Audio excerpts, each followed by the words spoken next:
Okay, let's start with something that really makes you rethink history a bit. You know, we always hear about the pyramids in Egypt, the ziggurats in Mesopotamia, the cradles of civilization. Right, the standard textbook example. Exactly. But what if I told you there was another region whose history is just as deep, maybe even deeper in terms of like continuous human settlement? A place that covered a territory larger than both Egypt and Mesopotamia put together at their peak. And that gave the world really fundamental concepts.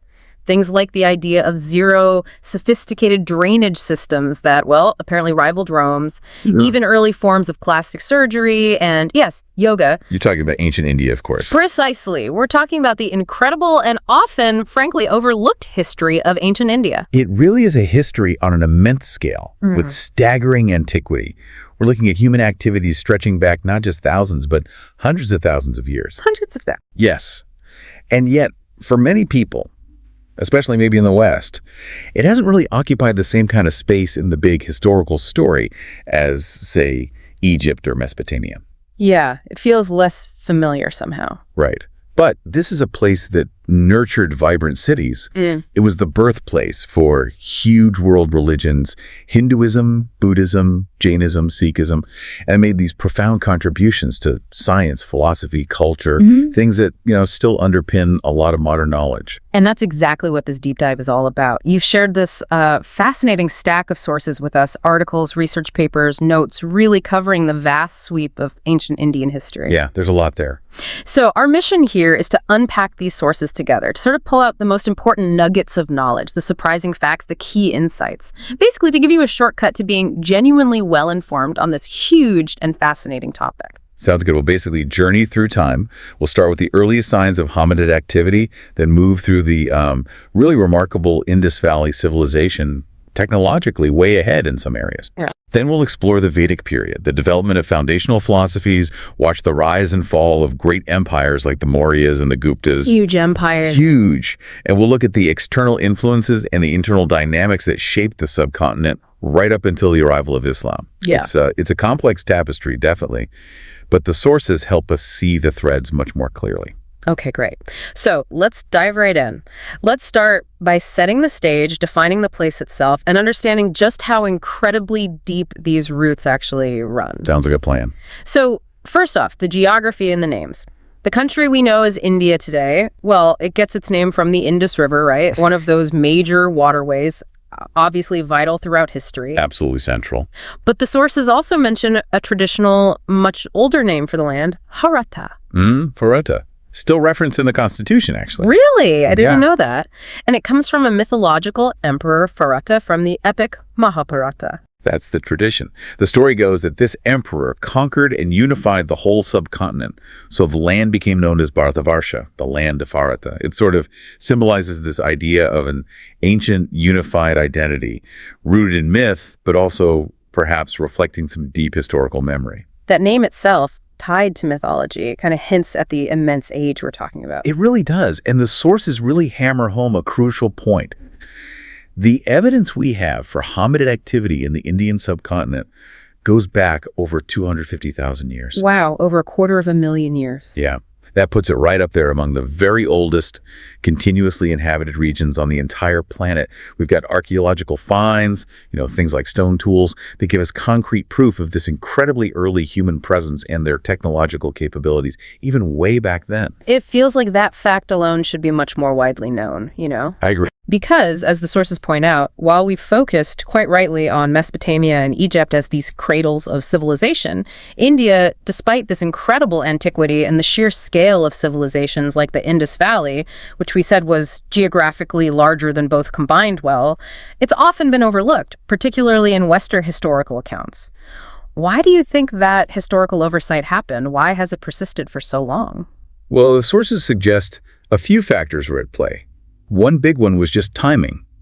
Intensive archaeological study by Western researchers really got going much later in India compared to the huge amount of work done in Egypt and Mesopotamia, starting way back in the 19th century. So they just got to later start digging. Pretty much. And some of the early efforts were also maybe a bit narrowly focused.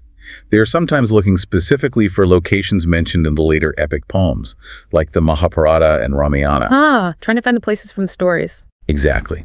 Rather than systematically digging for evidence of a much, much deeper pre-epic past. Plus, there might have just been a prevailing historical view back then that focused on those other regions as the primary centers of early civilization.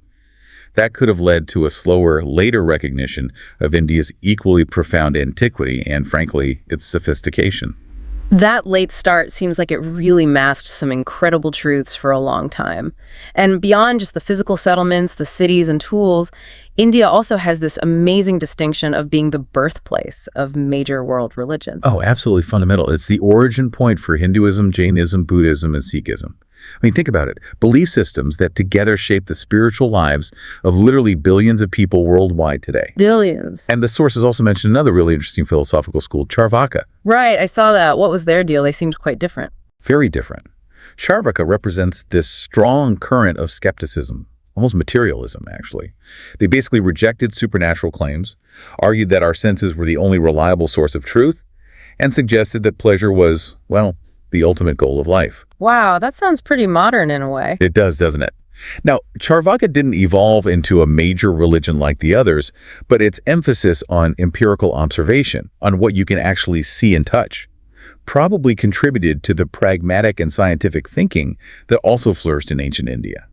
It shows the diversity of thought even back then. And then there are the inventions. I mean, the list of contributions from ancient India that we still use or benefit from today. It's genuinely surprising when you see it laid out. It truly is. The sources credit ancient India with innovations that just feel remarkably modern. We mentioned flush toilets. Still blows my mind. Right. Advanced drainage and sewer systems that were, again, far ahead of their contemporaries. Possibly early forms of air conditioning with these things called wind catchers. Like natural AC. Kind of, yeah. Channeling breezes. And that's before we even get to the monumental contributions to mathematics, like inventing the concept of zero. Which is just foundational. Everything digital relies on it. Absolutely foundational to pretty much all modern calculations and technology. And they also pioneered in fields like veterinary science, believe it or not. Yeah. Plastic surgery, incredible for the era. They developed board games like chess. The origins of chess.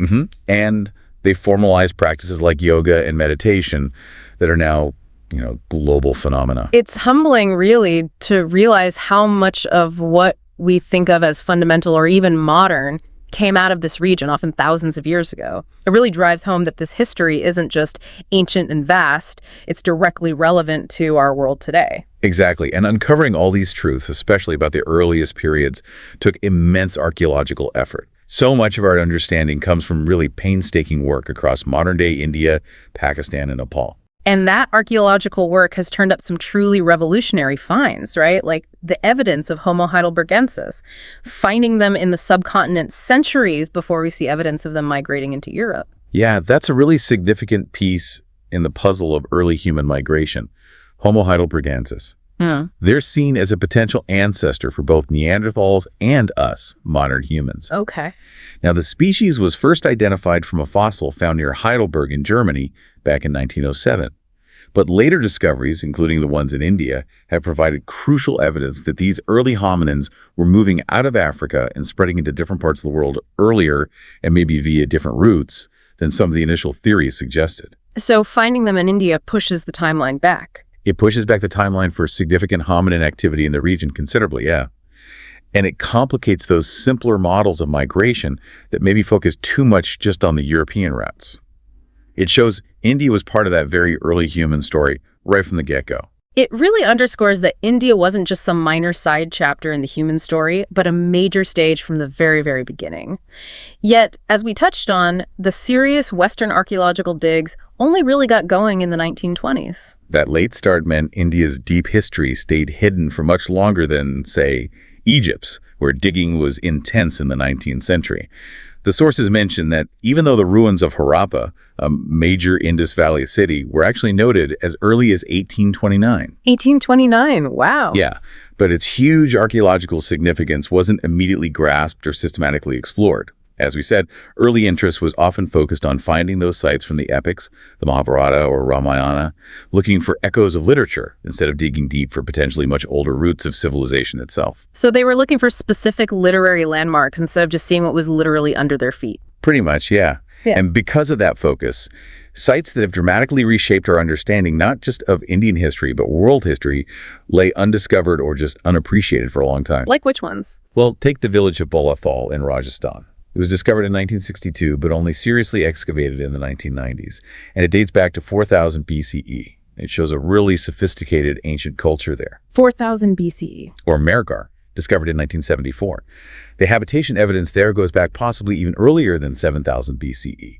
These are profoundly ancient sites, and the fact they were discovered relatively recently tells you how much was simply unknown just a few decades ago. So what kind of impact have these more recent discoveries had on our overall understanding? Oh, a massive impact. The sources are really clear on this. Archaeology over just the past 50 years or so has fundamentally altered our view of India's past. A fantastic example is the leprosy discovery. Ah, yes. Tell us about that. So in 2009, archaeologists found a 4,000-year-old skeleton at that site, Bolathal, and it showed clear signs of leprosy. Okay. And that single find changed medical history, basically. Pretty much, yeah. Before this discovery, a really prominent theory held that leprosy was a much younger disease, that it maybe originated in Africa, was later introduced to India, and then spread from India, perhaps carried to Europe by Alexander the Great's army after his campaigns in the 4th century BCE. Right. That was the standard story. That was the standard story. But this 4,000-year-old skeleton provided the oldest skeletal evidence of leprosy found in India. It completely upended the previous timeline and that whole transmission theory. It suggested the disease was present in India much, much earlier, possibly even indigenous, forcing a total rewrite of that specific historical and medical understanding, all based on one archaeological find. It's absolutely incredible how one discovery, one skeleton, can just overturn decades of accepted belief. So these findings, especially from the Holocene period that's starting about 10,000 years ago, they clearly show significant human activity was well underway. How does this then connect to the later, maybe more familiar developments like the Vedic period?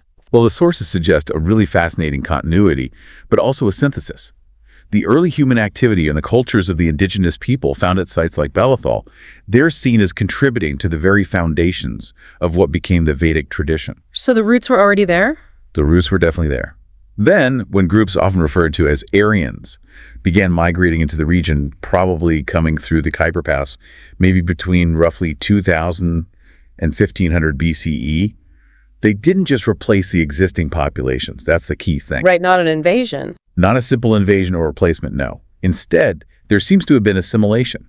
The Aryan migrants brought their own language, Sanskrit, and aspects of their own religious ideas, sure, but these blended with the indigenous beliefs and practices that were already there. And it's this interaction, this mixing, that seems to have initiated the Vedic period, which runs from about 1500 down to 500 BCE. That's the period when the oral traditions that would eventually become the Vedas were compiled and finally written down. Ah, okay.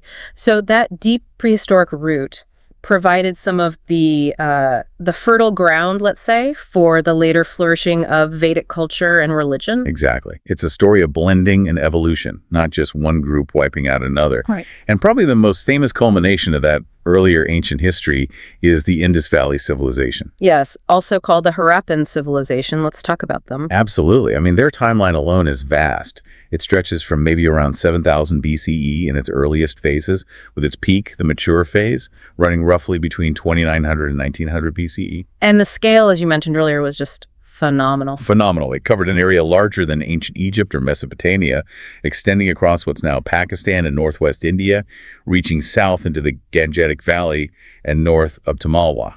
A huge territory. And their cities. The sources say they were astoundingly sophisticated for the time. They were incredible models of urban planning. Cities were built with remarkable precision, often oriented along cardinal directions north, south, east, west. They used standardized mud bricks, often fired in kilns, which makes them much more durable. Okay. And the houses followed a general pattern, typically centered around a courtyard that you'd access from the front door, with rooms for different functions, kitchens, work areas, bedrooms arranged around it. The courtyard seems to have been the real heart of family life, much like we see implied in house layouts in, say, Rome or Egypt or Greece centuries or even millennia later. But the real standout feature, the thing the sources really emphasize, is their infrastructure, right? That's where it gets truly mind-blowing. This is where we get to those revolutionary innovations. Like the flush toilets. Exactly. Many homes in these cities had private bathrooms with. Yes. Flush toilets. Think about that integrated indoor plumbing thousands of years ago. They had complex systems of clay pipes running under the streets, connected to these sophisticated main sewer lines that carried waste away from the city centers.